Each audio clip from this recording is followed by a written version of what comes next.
down here, but what kind of crowd are you expecting Saturday, and what do you think the atmosphere will be like? I expect it'll be great, just like it always is when we go over there. I don't think there'll be anything to take away from that. So certainly just like when we played at Waco or play at most of our visiting venues, I think that the crowd's usually pretty turned up, and I'm sure that'll be the case Saturday.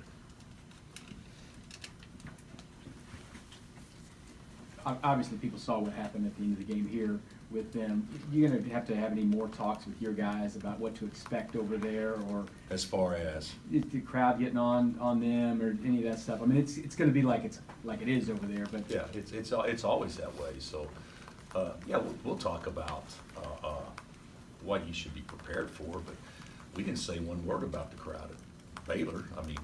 So it's not like that's going to be our point of emphasis going over there is to talk about the crowd. Our point of emphasis would be, being poised and playing hard and competing hard, and how to guard their actions and how to take advantage of how they guard us. That'll be our focus.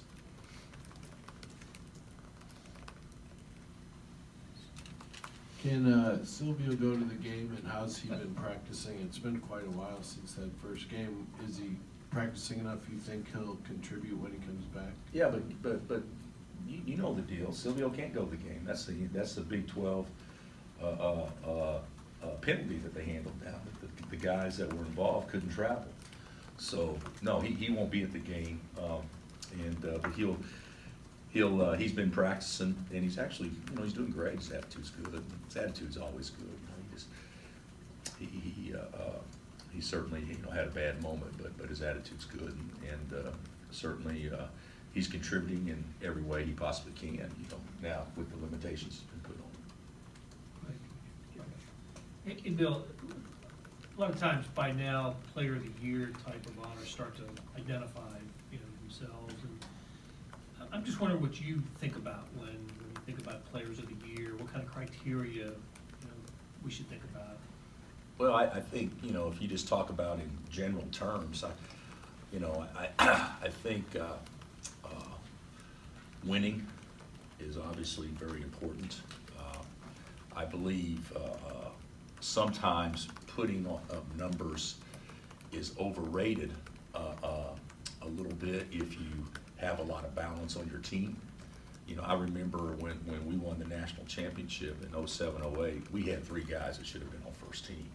And 0 made it in the media poll because our leading scorer averaged 13. Which is under so I think winning obviously is important. I think numbers should are skewed sometimes because of how good your team can be. I'll use Baylor as an example. I think their numbers are skewed a little bit because they have such good balance, 1 through 6 or 1 through 7. So they're not going to have a guy with the elite numbers as far as scoring output. But I think the value to a team and where that team would be in your estimation if that person was not on your team.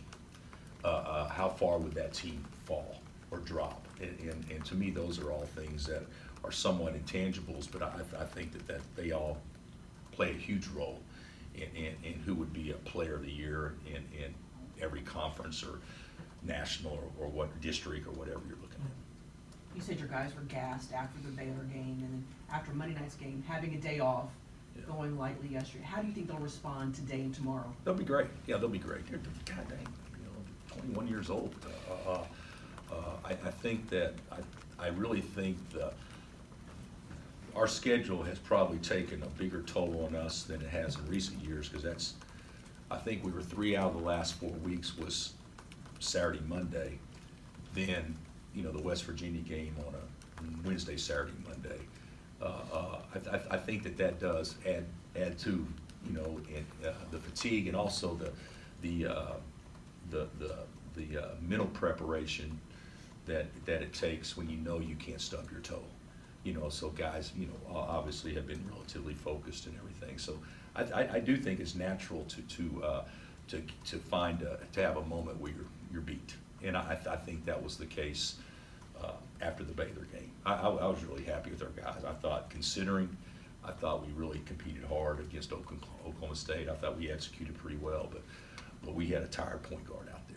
I mean, that was just probably as worn out as I've seen him at any point in time since he's been here. But he seems to have his legs back now. Hey, Bill, been a time maybe in the last few years where, I mean, we talk about players of the year and that stuff, maybe conference, but just for your own team, I mean, how difficult can it be to even maybe find the one guy that's the MVP on this team when clearly there's two or three guys that maybe could be in that running? Yeah. I didn't read the article, but I think the paper, Town Lawrence paper, had kind of broke it down. And I think from week to week, I kind of actually agree that you could say, make a case for any of those guys. But to me, I don't know. If you start doing what you know, the talk about, well, who on your team and all that stuff, hopefully we're mature enough, our guys are mature enough to know not to listen to that crap, because you know, now you can have guys competing against each other within their own team, and that's not how you win games. And so the good thing is the way that Marcus would be that for us would be if he gets steals. So you know, it's not like he's trying to get points to do it, but and Doak would do it by defending and rebounding. But Dot needs to score for us. But you know, I don't know. We've had a pretty decent year up until this point, and we've had three guys play particularly well. And right now, I wouldn't want to choose who it is, but I think it'll probably distinguish itself over the next 3 games, to be honest with you, because guys got to play in the biggest games, and these next 3 are obviously pivotal if we're going to have a chance to win the league. Can you size up Devon's development versus or compared to what you wanted to see from him this year? I mean, run a team, be more of a pass-first looking guy, things like that, and also how Marcus has impacted that for him? Well, I think Devon has changed my opinion on what I probably thought I wanted him to be early on, because I did not think he could be a guy that would get 18 a game in our league.